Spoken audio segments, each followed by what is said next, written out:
Nous partons cette semaine dans la communauté de communes Terre d'Eau, à 10 km de Vittel, Gemelincourt, un petit village de 130 habitants où on ne manque pas d'idées. Nous le verrons avec Guy Laurent qui a décidé de reprendre le café-restaurant du village de sa grand-mère, chez la Marie.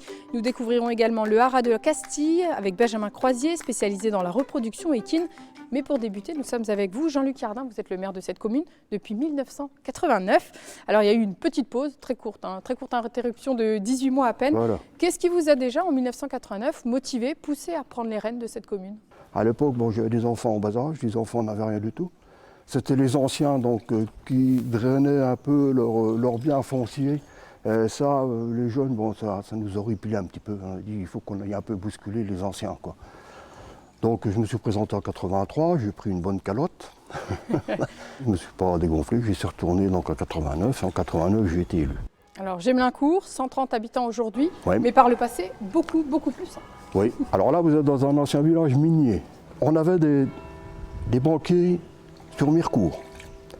On avait un embouteilleur à Vittel. On avait à Gironcourt du sable et on avait à Gemelincourt, sur une nappe qui s'étendait jusqu'à la Vacheresse et la Rouilly, on avait de la houille. Donc la décision a été prise de créer une verrerie à Gironcourt-sur-Vraine. Et la première bouteille est sortie en 1905. Après la technologie est venue galopante, la houille n'était plus de bonne qualité, elle perdait en quantité. Donc on est sorti des gazogènes pour aller vers les nouvelles technologies. Donc voilà, à l'époque, on avait un boulanger, un ferronnier, il y avait 2 cafés, il y avait 2 commerces d'alimentation et il y avait 480 habitants. De la construction des cités que vous avez pu voir là-haut, où il y avait énormément de familles. Alors, les familles à l'époque, elles résidaient dans des petits logements et ils étaient très nombreux dans un petit espace. Aujourd'hui, on a réussi à faire des logements assez spacieux et on est très peu à vivre dedans. Donc c'est très confortable. Donc voilà ce qu'il en est pour Gemelincourt. Essayer de le faire revivre, c'est difficile parce que l'entrée de la mine, elle n'existe plus. Donc on a eu la chance, l'opportunité de rencontrer un industriel de la Moselle qui nous a apporté les wagons qu'on a mis en valeur. Et on va essayer encore, j'ai encore d'autres idées, à faire un fronton par exemple, pour essayer de faire revivre le passé, pas le faire revivre, mais enfin ne pas oublier le passé. Ne pas oublier le passé. Quels sont les défis à relever aujourd'hui dans un village de 130 habitants, petit village, mais il y a forcément des choses qu'on a envie d'améliorer et des choses face auxquelles c'est peut-être difficile? Le défi déjà, c'est le renouvellement des populations. Pour renouveler les populations, il faut être attractif. J'ai eu, moi, la volonté, avec le conseil, de créer un lotissement. Mais on nous pourrit la vie. On nous pourrit la vie. Avec toutes les lois que nos législateurs nous pondent, il n'y en a pas beaucoup qui sont dans l'intérêt des petites communes rurales comme les nôtres. Et contrairement à ce que peut dire notre président Michel Fournier, qui vient d'être nommé à Paris, les élections ne sont pas moyenâgeuses, nous ne sommes pas des gueux. Donc nous vivons là, nous voulons vivre là, nous voulons rajeunir ici, mais il n'y a pas grand-chose pour nous aider. On sent une vraie volonté de redynamiser le village, d'avoir une vraie vie de village ici. Ouais. Ça passe par des journées de rassemblement, ça passe par quoi? Par la volonté de recréer une association, de rassembler les habitants? Alors au niveau de la création des associations, on a vécu déjà avec une association, ça n'a pas donné suite. On a essayé de créer des événements. On a essayé avec le club Golbéen. Et avec la route thermale de Vittel, donc on crée une journée vélo. On a des très bons circuits ici. La seule problématique, c'est qu'on n'arrive pas à animer le cœur du village. Est-ce que malgré tout ça, ça va chez vous à Gemelincourt aujourd'hui? Oui, ça va, j'ai le moral. J'ai le moral, donc apparemment, oui, les habitants nous font confiance. Ils savent très bien qu'on se bat continuellement. Ça va, mais ça ne me donne pas satisfaction, quoi. Voilà, il y a énormément de choses à faire, on a très peu de moyens, et donc on se bat au quotidien. Mais pour se faire entendre par les élus, là, c'est problématique, c'est vraiment problématique. Ouais. Voilà. Est-ce qu'il y aura un prochain mandat pour vous? Est-ce qu'il y aura une candidature pour un prochain mandat? Alors, là, j'aimerais bien qu'il y ait des jeunes qui bougent. Donc, tant que j'aurai la santé, tant que j'aurai la force de me battre, je vais essayer de présenter une liste. Mais s'il y en a qui veulent y aller, la porte est grande ouverte. Mais par contre, je n'y retournerai plus. Le message est passé. Merci beaucoup Jean-Luc pour votre accueil ici à Gémelincourt. On parlait de l'importance de créer du lien tout à l'heure. Justement, ça passe par la convivialité et ça passe par les assiettes. Nous partons à la rencontre de Guy Laurent chez La Marie. Véritable lieu de convivialité, le restaurant chez La Marie existe depuis de nombreuses années. Guy Laurent a décidé de le rouvrir en hommage à sa grand-mère. Guy, merci de nous accueillir dans votre café-restaurant chez La Marie. Alors déjà, pourquoi ce nom chez La Marie? Je crois que ça a une histoire importante. Voilà, c'est en mémoire de ma grand-mère qui m'a apporté mes premiers jours dans ce café pendant 5 ans. Et je voulais que cette histoire renaisse. Donc pour moi, sur l'enseigne, j'ai marqué chez La Marie avec un encrier et une plume, en voulant dire qu'il y a eu une histoire et on va continuer cette histoire. L'histoire continue. C'était surtout pour ça et surtout pour lui rendre hommage de cette femme qui m'avait adoré et que je voulais faire revivre pour mes vieux jours, quoi. Donc ce café, il a existé jusqu'en 1993. C'est cela. Et il a été fermé jusqu'à ce que finalement vous le fassiez revivre il y a quelques années. Voilà, donc en premier lieu, je l'ai acheté comme maison, mais toujours dans le but de faire revivre cet établissement. Déjà pour les gens, parce que au fond de moi-même, je me disais, si c'est pas moi qui fais cette chose-là, ça finira en grange de ferme. Donc je me suis dit, je vais essayer de relancer et surtout, ce qui me fait plaisir, c'est qu'il y a des gens qui franchissent la porte et tout leur revient, 50 ans en arrière, ils ont un sourire et ça leur fait du bien. C'est beaucoup de souvenirs finalement Oui, quand les personnes passent. Et même, je vous dirais, il y a des gens qui viennent pour manger parce qu'ils ont eu une époque de leur vie, comme un monsieur qui vient manger le samedi à midi. Il s'est marié voilà 70 ans et donc il vient tous les samedis midi en mémoire de son épouse dans ce lieu. Un lieu plein de souvenirs et on voit vous avez souhaité le garder authentique dans Voilà. son jus. On le voit par les articles de journaux, par les photos, plein de choses. C'était important pour vous aussi. Oui, très important pour qu'on garde l'authenticité d'une certaine époque. Donc c'est vrai que pour moi, dans ma petite enfance, c'était le cheval, la fin du cheval, et une joie de vivre qui était différente, enfin que j'avais ressentie dans ma jeunesse, quoi. Et je voulais, donc pour redonner ce lieu comme avant, il fallait que je prenne des vieux objets. Vous voyez, j'ai fait des boiseries mais avec des portes, j'ai coupé des armoires en deux pour faire un arrière de bar. Donc c'était tout du vieux matériel, comme à l'extérieur c'est pareil. Donc ouvert uniquement le samedi et le dimanche, oui. c'est une volonté de votre part, Oui. Mais c'est souvent complet, une quarantaine de couverts hein, Oui. à peu près. Oui, il faut Qu'est-ce qui réserver. fait qu'on vient ici? À quoi ressemble une soirée typique chez vous? Alors on vient chercher Alors quoi? déjà, c'est pour, comme je vous disais déjà, c'est pour L'ambiance. revivre un lieu qu'on avait connu. Deuxièmement, c'est des rencontres, parce que c'est souvent, des fois j'avais fait dans le but pour pas qu'on ait le téléphone portable, pour qu'on puisse se parler. Et en fin de compte, je n'ai pas besoin de le faire, ils le font font automatique. d'eux-mêmes. Voilà, c'est ça. Donc c'est ce qui me fait très plaisir. Et, mais c'est pour passer un bon moment. Et c'est aussi pour une bonne cuisine, j'imagine. Oui, j'espère. aussi. Qu'est-ce que vous proposez? Qu'est-ce que vous cuisinez alors? Alors, déjà, je suis limité, donc je fais de la cuisine fraîche. Donc, c'est fait maison. J'essaye de trouver les produits au mieux. Alors, je dis toujours, je cuisine comme les mères de famille, les mêmes produits, sauf que je leur permets de découvrir autre chose. Alors vous avez un parcours assez riche dans la restauration. Si vous deviez nous faire un petit résumé, vous êtes passé finalement par plusieurs établissements, des grands établissements, des beaux établissements. Oui, c'est ce qui vous a formé aussi? c'est-à-dire qu'il y a beaucoup de gens comme moi, on dit toujours on monte à la capitale, mais je suis monté à la capitale pas pour le but de la restauration au début.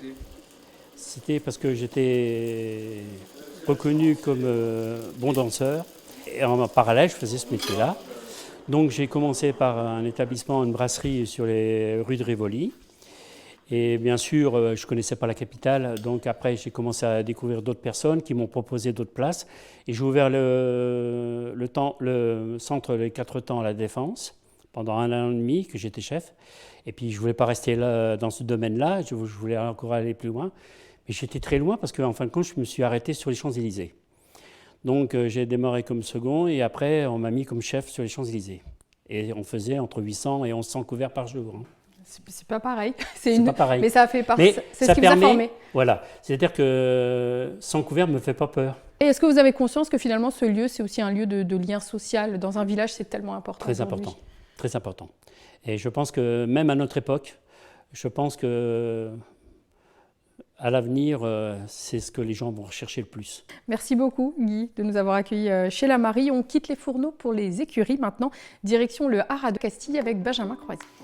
Insémination artificielle, poulinage, pension, élevage. Au Haras de Castille, on s'attelle à la préparation de futurs champions. Benjamin Croisier nous montre l'envers du décor. Benjamin, merci de nous accueillir au Haras de Castille. C'est un haras que vous avez monté, vous, il y a combien de temps? 20 ans à peu près? Oui, ça fait une petite vingtaine d'années, oui. On a mis en place la première saison d'insémination en 2006. On se tenait exclusivement sur la mise en place de semences congelées et petit à petit on a agrandi les prestations où là maintenant on a des étalons sur place, on produit de la semence qu'on envoie dans tout le Grand Est et même en semences congelées partout en Europe. Parce qu'un haras n'est pas un centre équestre, il y a bien une différence à faire. Oui, alors nous le haras en fait aujourd'hui c'est une structure d'élevage où on a des étalons, des juments, donc on produit des poulains. Et donc nous, la particularité, c'est qu'on fait les choses de A à Z. On va récolter la semence, inséminer les juments, faire naître les poulains, les élever et les valoriser jusqu'au début de la compétition. C'est rare dans les Vosges et même dans le Grand Est d'avoir quelqu'un qui finalement fait toutes les étapes. Hein. Alors dans les Vosges, on est les seuls à faire l'ensemble des étapes d'élevage. Dans le Grand Est, on a quelques structures qui font des choses à peu près similaires, mais pas la congélation. Par exemple, on est le seul dans le Grand Est à faire de la congélation de semences d'étalons. Combien de chevaux vous avez alors ici actuellement? Alors actuellement, on a une petite centaine de chevaux, tout confondu, poulains, poulinières, chevaux au travail. Ça se décompose à peu près avec 25 chevaux au travail. On a une vingtaine de poulains qui naissent tous les ans. Et on conserve les poulains de 1 an, 2 ans, 3 ans. Et jusqu'à l'âge de 4 ans, on commence à les travailler et à les valoriser en compétition. L'idée, c'est d'en faire les meilleurs chevaux de compétition possible? C'est ça, l'idée, c'est d'en faire les champions de demain.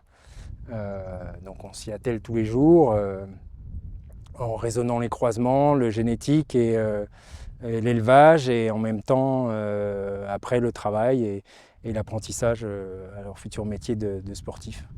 Qu'est-ce qui fait un bon cheval? Qu'est-ce qui différencie, qu'est-ce qui distingue un cheval, un très bon cheval de compétition alors?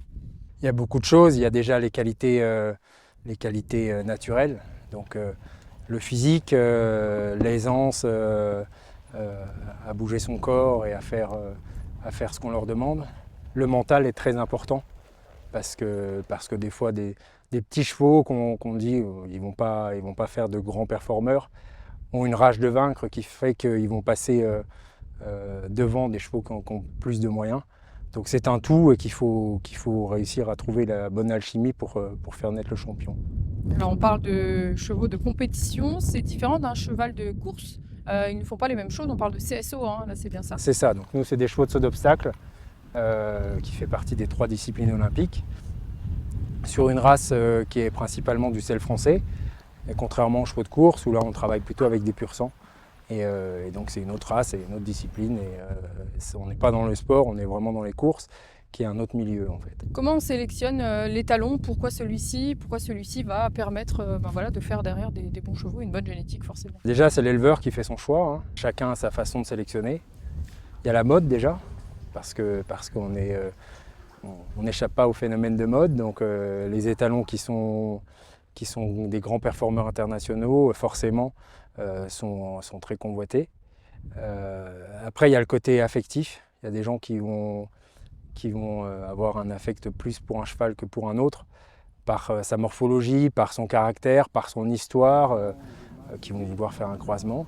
Après, il y a le raisonnement des croisements. On sait que telle famille fonctionne très bien avec telle autre famille, donc on va essayer de les rapprocher. On a certains chevaux qui ont bien marché, donc on essaie de refaire la même combinaison. Des chevaux de compétition, vous en avez alors certains qui sont à la retraite finalement, c'est ça, et après qui permettent justement de faire la génétique. Oui, alors ici dans les reproducteurs, on a quelques chevaux qui ont fait du très haut niveau, des chevaux qui sont là en fin de carrière sportive. On a entre autres Girfield de TG, qui est un cheval qui a gagné plus de 700 000 euros sur tous les continents, passant de Shanghai à Mexico, Miami. Voilà, c'est un cheval qui a 18 ans. Il est arrivé ici, il est sur sa 2e saison de monte ici. On a sa première génération de poulains qui est née en France. Donc c'est un cheval pour lequel on porte beaucoup d'espoir. Avec qui vous travaillez au quotidien? Alors ici déjà sur site, vous êtes 3 actuellement? C'est ça. Alors aujourd'hui, moi je suis entouré de 2 cavaliers qui vont principalement travailler les chevaux et puis m'accompagner un petit peu dans tout le travail du haras, la manipulation des poulains, des poulinières, donner à manger aux chevaux et tout.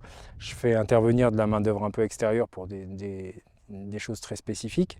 Et pendant la saison de monte, je suis en étroite collaboration avec le vétérinaire qui est là quotidiennement pour faire le suivi gynécologique des juments et assurer le meilleur suivi pour une insémination au plus proche de l'ovulation pour avoir un résultat optimal. Quelle vision à long terme pour le haras? L'idée, c'est encore de développer l'activité, de grandir, d'aller rivaliser peut-être avec l'ouest de la France qui est un peu plus développé à ce niveau-là. Aujourd'hui, l'avenir du haras, le but, c'est de continuer dans notre lancée, donc de sélectionner des reproducteurs avec une génétique vraiment intéressante pour pouvoir offrir une vraie offre génétique aux éleveurs de l'Est. Parce que malheureusement, par rapport à l'ouest, on a un choix qui est beaucoup plus restreint. Donc grâce à des partenariats avec différents propriétaires d'étalons, on arrive à ramener des étalons avec de la génétique relativement intéressante.